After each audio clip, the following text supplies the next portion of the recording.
Have you ever made a wish looking at the sky with a heavy heart and the feeling that no one in the world listens to you?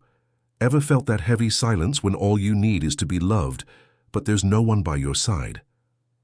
This is the story of a 10-year-old orphan girl alone in the world, living in a simple house far from the city. Every night she looked up at the stars with teary eyes, asking for only one thing: to have someone who truly loved her. No toys or gifts, only love, only someone. And that night, her chest tight and her soul tired of waiting, she repeated her request, unaware that anything was about to happen. Have you ever felt this way? If this story has already started to move you, enjoy the video now and subscribe to the channel, because what comes next will give you goosebumps. In a small wooden house hidden among the trees in the forgotten part of some city, lived a girl of only 10 years old. His name was not known to many. In fact, almost no one knew she was there. The days passed slowly, as if time also felt the weight of loneliness. The structure of the house was simple, the furniture was few and worn, and silence was a constant, almost palpable presence. The walls, which one day they had heard laughter and stories told before going to sleep, now held only the echo of the girl's own thoughts. She woke up every day before sunrise, not out of obligation, but because sleep was too light to hold her for long. The thin mattress on the floor barely dampened the cold of the early mornings, and the blanket, already worn out, looked like an incomplete embrace. Still, she got up, put her bare feet on the icy floor, and walked with light steps to the small kitchen, where she organized the little she had left. A piece of stale bread, a sip of warm water, and that's it. She was fed. Sometimes he would get some milk that a distant neighbor would leave on the fence without asking questions. Other times, hunger accompanied silence. There was no one to talk to. There was no school, no laughter in the yard, no calls by name, only the sounds of the wind, the dry leaves, and the heart itself beating in its chest. The absence of her parents was something she no longer knew how to explain. I only knew that one day they were there, and then no more. First, it was her mother, taken by an illness that the girl never understood. Then, the father, who promised to return with help and disappeared. Since then, time has passed like a tired old man, and her life has turned into a tangle of equal days, stitched together by the fragile hope that something, at some point, would change. Even with her absence, she kept small rituals that gave her some order. He made the bed with care, even though no one was going to see. He washed the few dishes as if waiting for a visitor. She swept leaves from the yard gently, as if cleaning could attract some good surprise. In the midst of the silent pain, there was a sweet strength in that girl, a resistance that was not shouted, but that could be perceived in the simple gestures. In her eyes, despite her tiredness, there was a glow. It was the brightness of those who still dream, even without having anyone to tell their dreams to in day. The afternoon, she would sit on the porch step and watch the dirt path. The coming and going of the wind-blown leaves was his entertainment. On some occasions, I saw people passing in the distance, but no one stopped, and she didn't call either. I had already learned that the world is always in a hurry to listen to timid requests. Previous attempts to call for help had been met with strange looks, closed doors, and words too harsh for a child. Then she learned to talk to the sky, the only one that seemed to have time to listen to her. At night, when the sky was filled with stars, she would leave her room, sit in front of the house, hug her knees, and look up.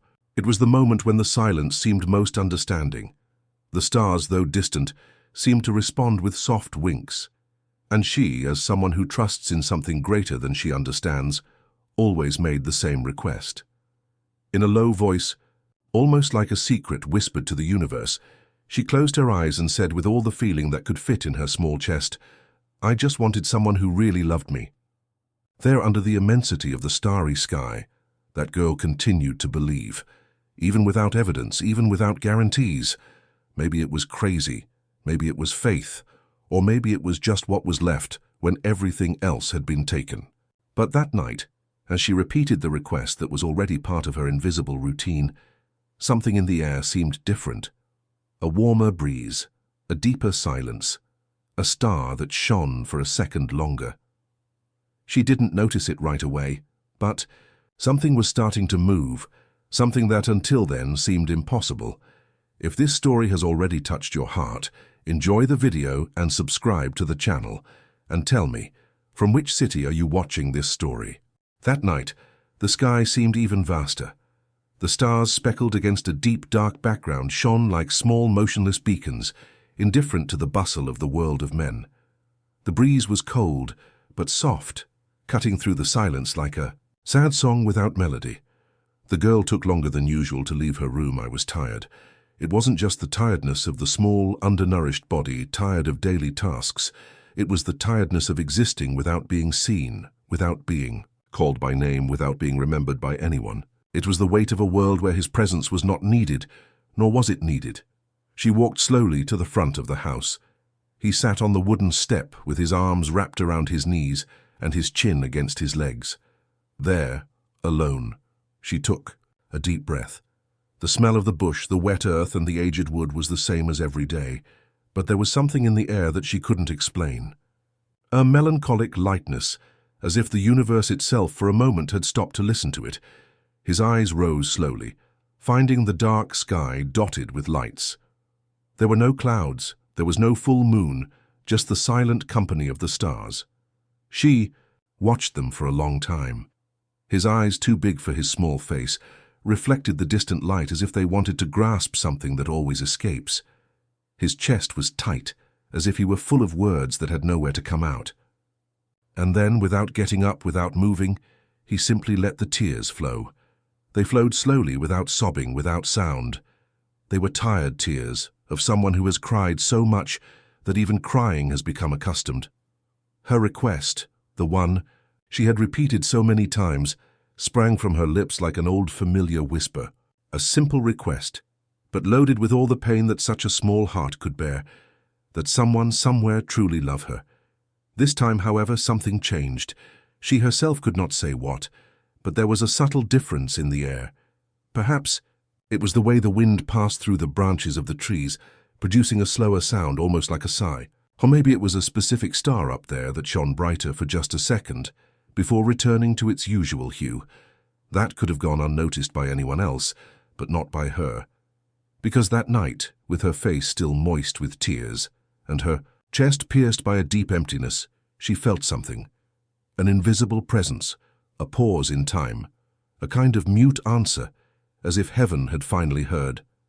The wind blew more firmly, causing some leaves to break free from the trees and dance in the air before touching the ground.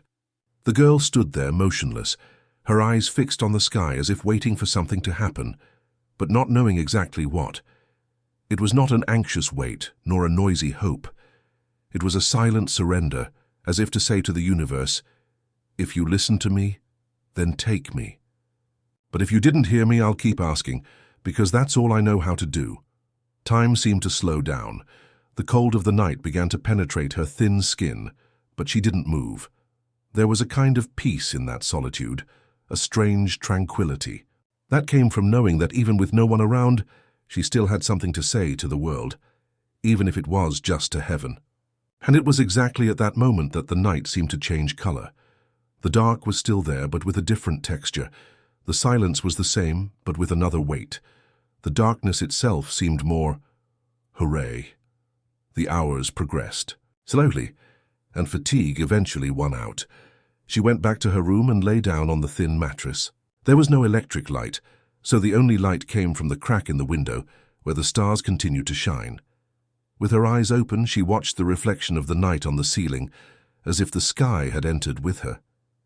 He fell asleep, there without realizing it, with his heart still tight but with a strange feeling that something, no matter how small, was different. That night, something was touched in the unseen, as if a faint, almost imperceptible line had been pulled from above, connecting the girl's heart to the heart of someone somewhere. There was no thunder, no visible miracle, no clear answers, but there was something, a subtle vibration, such as when the wind passes through your fingers, or when your heart tightens for no reason. And sometimes all it takes for the world to change is this, a vibration that starts small, but carries the promise that nothing will stay the same for long. And it was with this silence full of omens that the night ended, leaving a trail of mystery in the air, and the promise of something that deep down was already on the way. The sun had not even risen when the girl opened her eyes that morning. It was as if the body was in a hurry to wake up, even though there were no great reasons for it. The room was plunged into the soft gloom of dawn, with greyish tones tinting the walls. The timid light trickled through the cracks in the window, drawing streaks of light on the wooden floor. The cold was the same as always, and the girl's small bones soon felt the impact of the cold air as she pushed the thin blanket aside. She sat on the edge of the mattress, rubbing her eyes, still with the traces of fatigue on her skin. No dreams to tell, no new memories other than that light and mysterious feeling of the night before. Barefoot, he walked to the kitchen. The floorboards creaked slightly under her weight, but she was already used to living with these sounds. He opened the cupboard and took a piece of stale bread, the last one from the day before. He put water to boil in a small pot and waited in silence. The smell of the bush invaded the house through the open windows, and the sound of birds began to color the air with small songs. It was another day like so many others, or at least it seemed to be. The water boiled, and she brewed her faint, almost transparent tea that filled the mug of peeling enamel. He dipped the piece of bread into the hot drink, as he always did, to soften it, and sat down in the wooden chair next to the table, resting his elbows and staring into space. Everything still hurt. Hunger, emptiness, loneliness. But there was a kind of calm that morning, a stillness that was not only made of silence, but of waiting. The girl didn't really know what it was, but she felt it. It was like when the sky becomes dense before the rain, or when the forest falls silent for a second before some animal appears in the field of vision. It was a foreboding, a soft pang of expectation mixed with fear. As he chewed slowly, he heard a sound. It didn't come from the birds, nor from the wind. It was a new sound, dry, rhythmic. A knock on the door. The girl's body froze for an instant. No one knocked on that door. Never. That forgotten house did not receive visitors. The nearest neighbors were leagues away, and when they passed by, they preferred to quicken their pace. His heart raced. The mug was still in her hand, but she didn't notice. The sound came again. 3 beats, light but firm. The air seemed denser, as if time had taken a step back, suspending the moment in a bubble of suspense. She stood up slowly, trying not to make a noise, as if that sound could disappear if she moved the wrong way. He crossed the room with careful steps, approaching. The door with his heart beating in his neck. He put his ear to the wood and waited. No sound, not a word, just the wind scratching the porch outside and the distant sound of a branch breaking. He took a deep breath. His fingers touched the worn doorknob and turned it hesitantly. The door creaked as if she herself was also curious to see who it was. There, standing in the timid morning light, stood a lady. Her grey hair was tied in a simple bun, and her face, scarred by time, was lit up by a serene smile. She wore a light blue coat and held a carefully folded letter in her hands. He didn't look like someone lost, nor someone who was there by chance. There was intention in his eyes, a calm but intense glow that pierced the girl like a warm blade. For a few seconds, the two just looked at each other. The girl, with the fright, still stuck in her body, and the woman with a presence that seemed ancient and familiar, even if her face didn't say anything to her. Silence settled between them, but it was not an uncomfortable silence. It was dense, full of meanings that had not yet been said. The lady's hands squeezed the letter lightly, as if holding something too precious to be revealed in any way.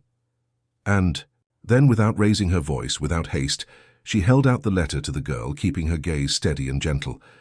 There was something about this woman that seemed to have come from far away, not in distance, but in time, as if she carried memories that were not only hers. And in that moment, frozen in time, in front of the door ajar with the smell of morning still hanging in the air, something invisible passed from one to the other. Something that could not be explained with words, but was felt in the skin. The presence of that lady was not a coincidence, and the girl, even without understanding it, knew it. The folded paper was delivered with delicacy. It was aged at the edges, but well cared for, as if it had been kept for a long time, waiting for the right moment. The girl held the envelope with both hands, still not knowing what to think, what to feel. The woman's words were few, but they were enough to pierce the silence that enveloped the girl's life like a breastplate. His voice was low, almost a whisper, but firm as a wind that comes after the storm. And in that small interval of time, in which the past touched the present through a paper and a gesture, the girl's world began, without her knowing it, to change direction. It was no longer an ordinary morning. And that wasn't just a letter. There was something stored there that carried memories, promises, and maybe answers. She still didn't know what was inside the envelope, nor who this lady with calm eyes and a soft smile really was. But something inside him said that nothing, absolutely nothing, would be the same after that moment.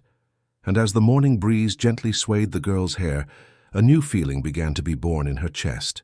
Shy, suspicious, but pulsating. It was not yet hope. It was something more subtle, almost invisible, but real. And so it was, with trembling hands clutching that letter and eyes locked on the unfamiliar face that seemed somehow familiar to her, that the girl took the first step toward discovering what was behind that unlikely encounter. The girl's small hands clutched the envelope with a mixture of fear and curiosity. The paper seemed heavier than expected, as if it held not just words, but years of silence, dormant memories, and a past that insisted on hiding. The lady in front of him said nothing more. He just waited with soft and patient eyes, as if he understood that some truth should not be pushed out, but invited to leave at the right time. The girl turned her gaze to the envelope. Her heart was beating loudly inside her chest, and she didn't even realize she was holding her breath. He unfolded the flap gently and pulled the paper from the inside with slow, careful movements. The letters, traced in firm, slightly slanted handwriting, seemed to smile at her. There was something familiar about those curves, although he could not explain why. She read the beginning with her eyes running hesitantly over the words, as if stepping barefoot on an unknown ground. Right in the first lines, a name emerged. A name she knew very well, her mother's. The letter began as an old conversation, as if time had stopped inside, preserving feelings that have not aged over the years. It was written by a woman named Anna Clara, a childhood friend of the girl's mother. In those lines, Anna Clara told about promises made as a teenager, ties that not even distance could break, and deep conversations shared under the stars, the same stars that years later would listen to the girl's request. Each sentence revealed a little more of the woman the girl barely had time to meet.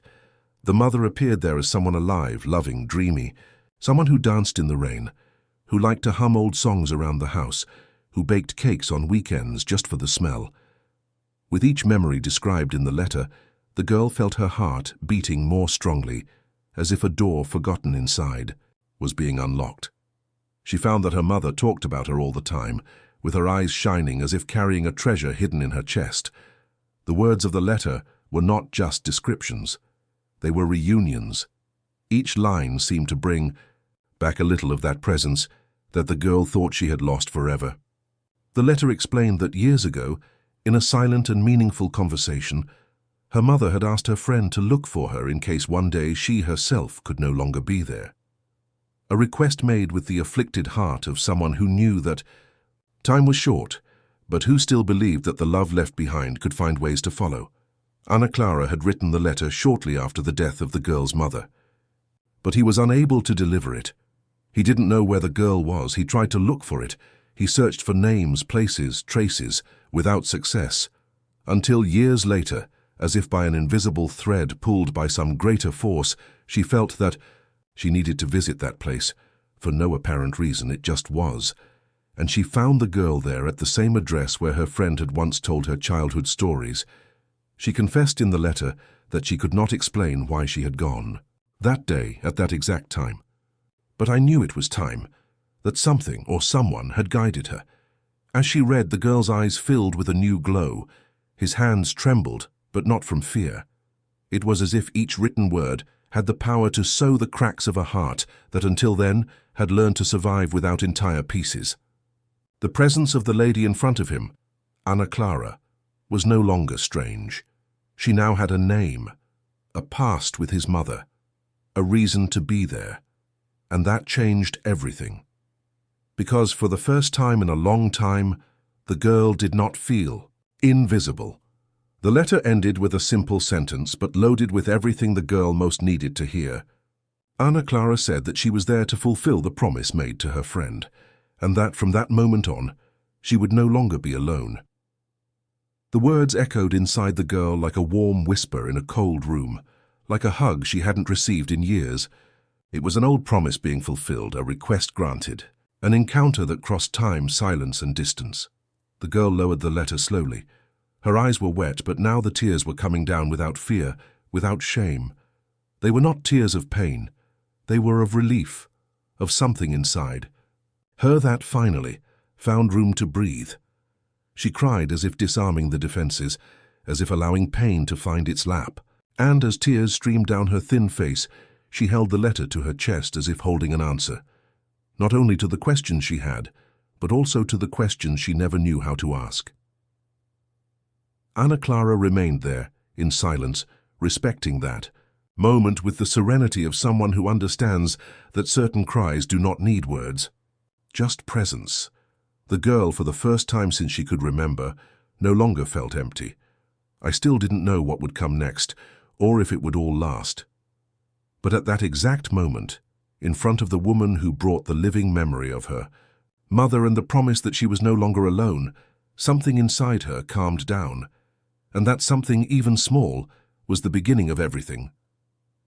The letter paper was still between the girl's fingers, slightly crumpled by the small, nervous hands that held it tightly. The letter had arrived like a warm breeze on a frosty morning, and what it contained seemed too promising to be true. The words were sweet, the gesture was sincere, and the look of the woman in front of him carried that rare tenderness that only those who know pain closely know how to offer. But inside the girl, something stronger than hope began to move. Distrust. The relief that had welled up with the first tears was now mixed with a tightness in the chest, almost imperceptible at first glance, but growing. It was as if the heart, after being closed for so long, had opened for a second and now fought desperately to protect itself again. The girl did not know how to explain clearly what she was feeling. It was not fear of the woman herself, nor of the written words. It was the fear of believing and being left again. Her eyes wandered to the corners of the house as if searching for familiar anchors. Everything there was, fragile and old, but it was hers. It was what was left of a world that had already been torn apart before. I had dreamed too much about beautiful promises. I had already tried to smile at people who didn't look back. She had already approached strangers with hope and been pushed away with harsh words, or worse, with the cruel silence of someone who doesn't care. In the girl's memory, the scenes were mixed like flashes of a movie she preferred to forget. The time she knocked on her neighbor's door asking for food and heard only the sound of the lock being turned. The day she tried to play with other children and was called a bush girl, with laughter mocking her dirty laundry. The whole week, she felt hungry and asked a man at the grocery store for help, only to be ignored with a look that didn't even land on her. In all these memories, the feeling was the same, not belonging. The world seemed built for everyone but her, and now there was that woman, polite, smiling, with a letter written by her mother and a promise hanging between the lines. It was easy to want to believe. It was easy to want to run to that hug that she imagined she felt in the lady's eyes, but precisely because of this, it was too difficult to take the first step. Because if that was another mirage, if that care was fleeting, if behind the tenderness there was just one more farewell, so perhaps it would be better not to allow hope to flourish again. The girl's face, once serene, now began to close subtly. His eyes were still teary, but his expression became more contained, more alert. It was almost as if an invisible veil began to lift between her and Ana Clara, not out of malice, but out of instinct. A shield that life had taught her to raise whenever affection seemed to want to get too close. Because affection for her was like the wind. Sometimes it blew, but it never stayed. Ana Clara realized this with the wisdom of someone who has felt similar pain. He did not insist. He didn't press. He just remained there, present, occupying the space with respect and calm. She didn't ask questions, offer promises, or try to convince. She only said that she would be around, if the girl wanted, to get to know her in time. The words were spoken with the naturalness of someone who understands that true bonds are not built in a hurry.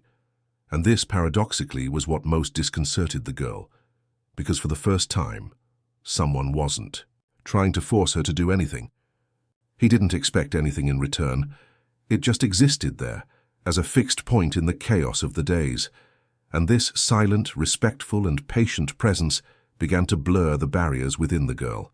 Still, she did not show it. She stood motionless, with the letter against her chest and her gaze at some undefined point on the floor. Time seemed to have slowed down inside that house. The sounds of the outside world kept happening. The wind in the trees, the singing of birds, the creaking of a door slamming in the distance. But everything seemed muffled, as if the universe was waiting for an answer that the girl could not yet give. There was something about her that wanted to run into that woman's arms and ask everything, to know more about her mother, the story, the promise. But there was also something that screamed not to move, not to trust, not to break once again. Therefore she chose silence, a thick silence loaded with thoughts and fears. Ana Clara respected. He gave a last sweet look and walked away with the same lightness with which he had arrived. He didn't turn his back in a hurry. He didn't force a warm farewell. It just came out slowly, as if understanding that trust is a flower that needs time, light and space to grow. The girl stayed there for a while, not knowing how long, the paper of the letter still glued to his chest, the smell of the morning mixed with the soft perfume left by the visitor. Inside her, emotions pushed against each other, trying to find a way. He was no longer a lost child, but he was not yet a foster child either. She was between the two worlds, trapped in a crossing that only she could decide to make, and it was there, alone again, but strangely accompanied by everything that morning had left, that the girl realized that something was beginning to change. It wasn't easy, it was not simple, but maybe were possible. The next day dawned with the same sound of branches swaying outside, and the same timid light coming through the cracks in the window. The girl, lying on the worn mattress, felt her body immobile, but her mind rotated at a pace she could not control. The letter was still there, folded carefully under the thin beam. During the night she had touched the envelope more than once, as if silently seeking the certainty that it all really happened. Ana Clara had not returned that morning, and that in a way comforted her. There was no hurry, no invasion, just a door that had been opened and left there waiting. The hours passed at a slow pace. The girl tidied up the house as usual, washed. The dishes, swept the floors, fed the birds in the yard, but all with a certain new care. It was as if somehow she knew something was about to change. And then, without warning, as if she doesn't want to think too much so as not to give up, she took the letter, put it in the pocket of her blouse and left. Ana Clara's house was not far away, and the path was known, although she had never given herself the right to go there. Now his feet were advancing through the dry leaves, hesitant but firm. The gate was ajar. The simple garden smelled of freshly watered flowers, and the soft sound of an old radio escaped through a half-open window. When the girl approached the door, she didn't have to knock. Ana Clara was already waiting for her. Without saying anything, he made room for her to enter. The eyes of the two met briefly, but no sudden gesture was made. The woman just walked away, giving space and time. The girl entered as if entering a sacred place, looking at everything with restrained attention, as if each object could hide a meaning. The room was cozy. The furniture had stories in the curves. The walls bore pictures of flowers and old portraits. There was a blanket on the sofa, folded gently.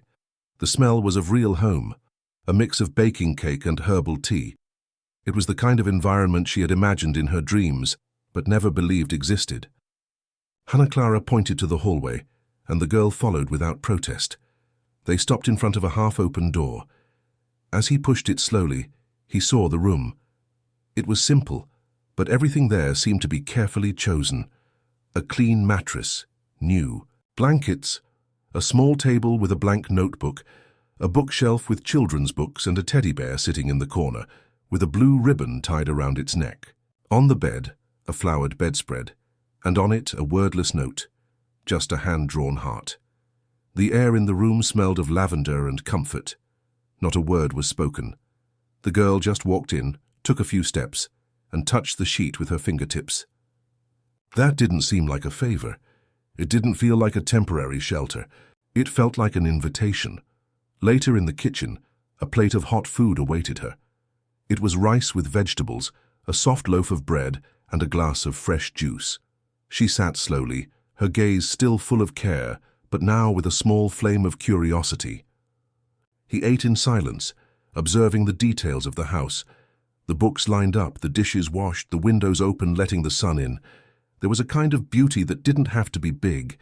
It was made up of small gestures, and that was the beauty that now surrounded her. Anna Clara, sitting on the other side of the table, just followed the moment with serenity.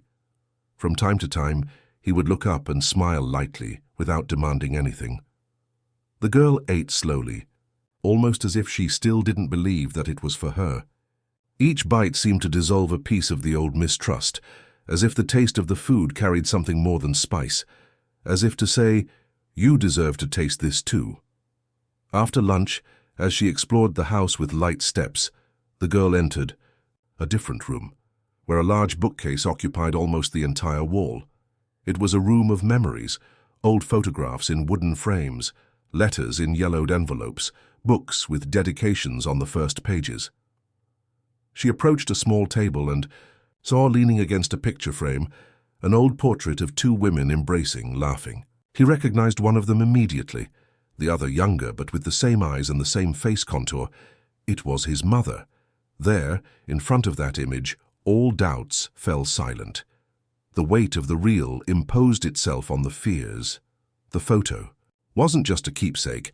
It was confirmation that her mother really did exist as more than memory, as someone who loved, who trusted, who left roots, and Anna Clara was one of those roots. The girl brought her hand to the frame and touched the image, as if that gesture could cross time. He stood there for minutes in silence. The world seemed to have stopped turning, respecting that reunion through paper. When Anna Clara approached, she asked no questions. He just looked at the girl looking at the photo, and then in a low and firm voice, she said something that the girl had never heard before, but that she would carry with her for the rest of her life. It was simple. It was direct. It was real. In that soft whisper, a sentence escaped and filled all the emptiness that still remained between them. And as much as the world around her remained the same, inside the girl, a new story finally began to be written. In the days that followed, Anna Clara's house became a new and quietly challenging universe for the girl. The routine was different from what she knew. There was no hurry or rigid obligations, and this, instead of reassuring her, left her disconcerted. He did not have to ask permission to drink water, nor hide pieces of bread for fear of hunger returning. There was enough food, clean clothes in the closet, a fragrant and warm bathroom at hand, but most of all there was someone who, every day, was there, and that was the hardest detail to believe. The lady's small gestures, a cup placed neatly on the table, a folded blanket at the foot of the bed, a note with sweet words left on the desk, made the girl cringe inside. She wasn't used to care. He didn't know where to fit it inside himself. The part of her that had learned to survive, on her own insisted that everything was temporary, that it wouldn't last, that sooner or later the door would close again. In the first days she barely spoke. He observed everything with attentive eyes, carrying the world inside as someone walking with a heavy suitcase that cannot be opened. Sometimes she felt like smiling with the little treats she received, but she suppressed the impulse, as if showing joy would expose herself too much. Anna Clara respected this silence wisely. He didn't force conversations. He didn't ask invasive questions. He just offered constant presence as someone who knows the rhythm of winter and understands that flowers don't grow overnight. At night, the girl took a long time to sleep. Lying on that too soft bed with too many scented sheets, everything seemed unreal. Her eyes remained open for long minutes, as if waiting for the roof to collapse or for someone to send her away suddenly. The mind, restless, went over the scenes of the past, scrambled with the recent gestures of affection. It was as if the body and the heart were in conflict, one wanting to rest, the other refusing to believe. On one of those early mornings, sleep came to pieces, interrupted by a nightmare that tore her from the pillow with her chest racing. He sat up on the bed with his eyes wide and his face wet with sweat. The fear was old, but it still lived in her with the strength of someone who never left. As she tried to calm down, she walked down the dark hallway, attracted by a dim point of light coming from the kitchen, and there, sitting with a blanket over her shoulders and a book in her hands, Ana Clara was awake. As if he already knew she would come. He said nothing. He just opened his arms slowly, offering a safe space on his lap. The girl hesitated, but it was. Slowly. She cowered in that silent embrace and stayed there. Minutes later, a cup of hot chocolate rested on the table, the sweet aroma, the warmth in her hands, the blanket that now also enveloped her. All that was a new language, not made of words, but of gestures. And at that moment, something began to melt inside her. An old fear, which gradually lost strength in the face of that presence that did not retreat, that was not frightened by its silences, that did not give up when it retracted. In the following mornings, the girl's steps began to change pace. He still walked in silence, but there was already more lightness. He started to help with the preparation of coffee, to observe Ana Clara with more attentive eyes, and even to let slip one or two shy questions. Simple questions about the garden, about the books on the shelf, about the names of the neighbors' cats, but each one of them was like a crack in the wall that life had built around his heart. During the shower, it took a little longer. In the mirror, he began to recognize his own face. The hair now combed frequently, the smell of good soap, the feeling of being clean, warm, belonging. At mealtimes, she chewed slowly, savoring food with eyes that still didn't believe that everything was really for her, but without even realizing it, there was already a new glow hidden there, a spark of hope that was beginning to ignite. Gradually, she allowed herself to laugh at small things. A cat that slipped on the carpet, a cake that grew too much in the eye, oven and overflowed like fluffy lava, an old song that played on the radio and made Ana Clara hum out of tune. The girl didn't laugh out loud, but his eyes betrayed his smile, and that was enough. It was a new beginning. Scary, yes, but possible. And this possibility became more real with each new day when she woke up and still found everything in place. The bed, the plate, the lady, the peace. Nothing was gone. Nothing had been taken away. She was, for the first time in a long time, in a place that didn't threaten to collapse. She was still afraid. But she was no longer alone.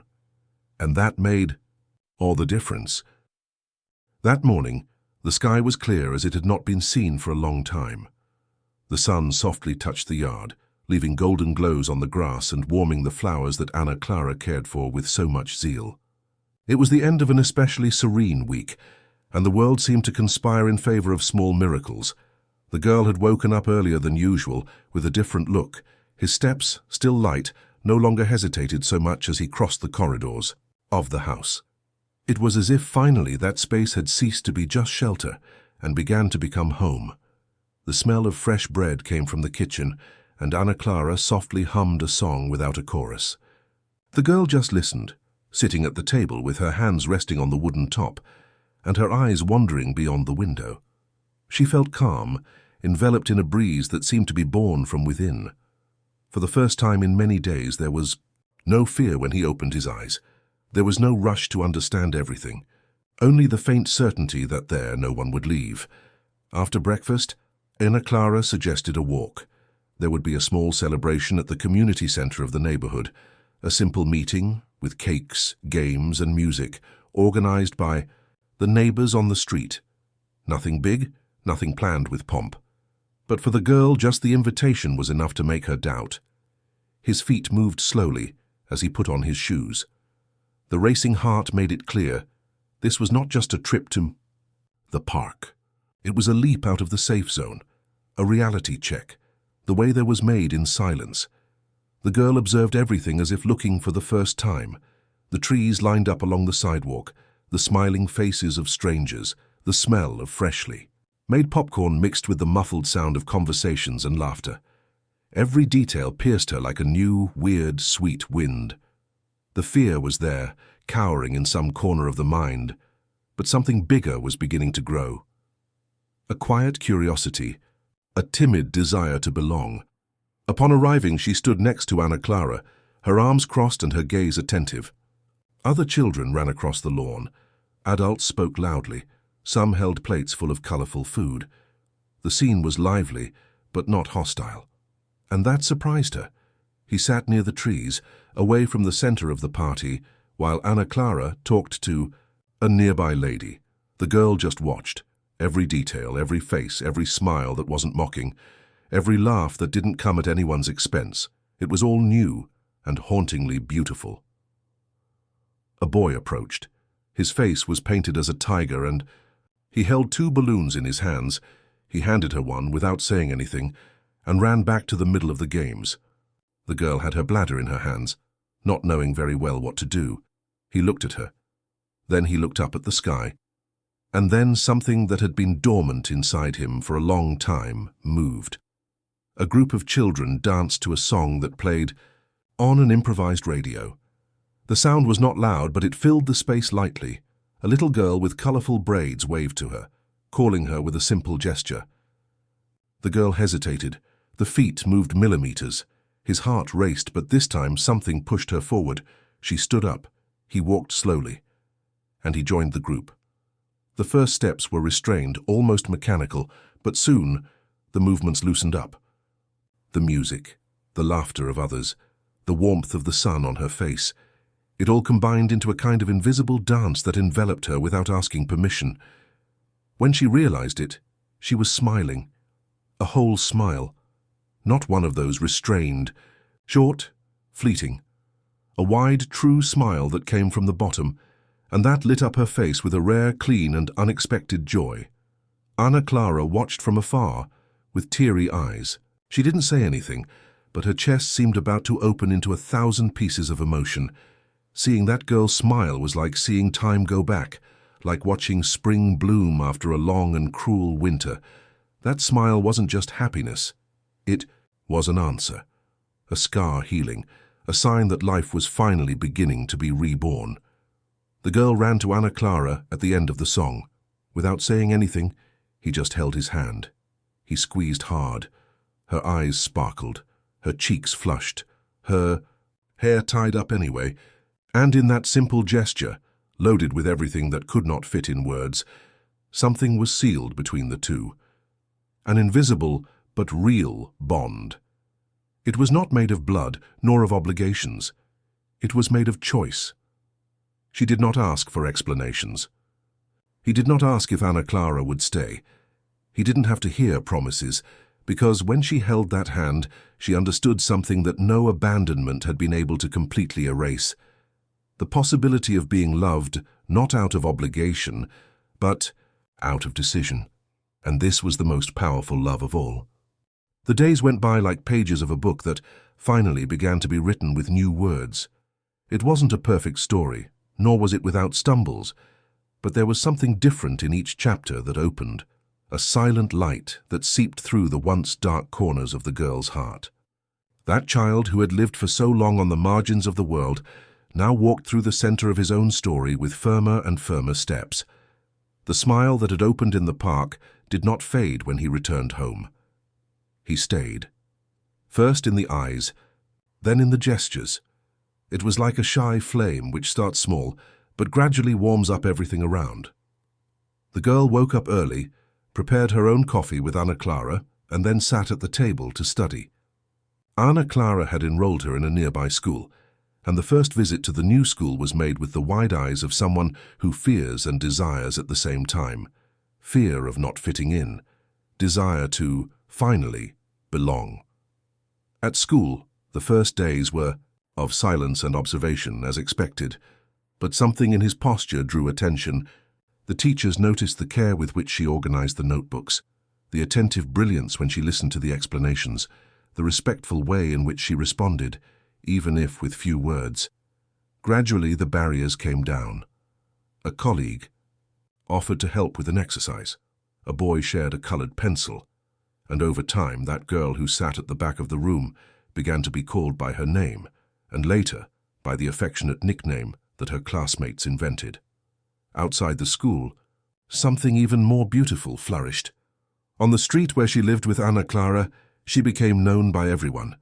The girl who had previously gone unnoticed was now greeted with waves, smiles, and sincere questions about how she was doing in school. He learned to take care of the garden with Ana Clara, planting his own flowers. A sunflower planted with his own hands became a symbol of his new phase. Strong, facing the light, rising even after the storm. He discovered hidden talents. He began to draw in loose-leaf notebooks, scribbling scenes he saw from the window, or dreams that his mind could not explain in words. Ana Clara, upon seeing the drawings, framed the first of them and hung it on the living room wall, next to the photograph of the girl's mother. It was a portrait of two clasped hands, one large and one small, surrounded by stars. The symbology was clear and powerful. He also started to help other children. At the community center, she began to participate in volunteer activities, helping the younger ones to read, organize toys, paint posters for the parties. His presence inspired something that no one could name, but everyone felt. It wasn't just empathy. It was the serene strength of someone who knows what pain is, and therefore knows exactly where to offer support. The scars did not disappear. From time to time, her gaze was still lost in some old memory. Sometimes the fear of losing everything returned, like a quick shadow that pierces a sunny day. But the difference was that now she knew she was no longer alone, and that transformed everything.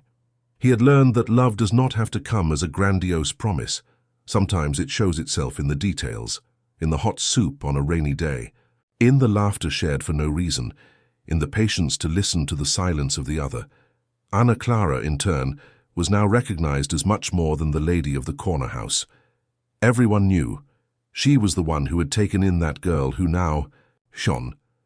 It was she who had reached out unconditionally and received back the rare flower of an affection built with time and truth. The neighborhood began to see them as one name, a unit, a home. And at a certain point, without anyone asking, without having to ask, the girl started to call that house home. The word escaped in an unpretentious comment, between one sentence and another, and remained in the air like a new perfume. Since then it has become natural. Home was there, where she woke up and smelled bread, where she drew in silence and was understood without having to explain, where there was a photo of the mother smiling and a woman who was now family. She still looked up at the sky sometimes.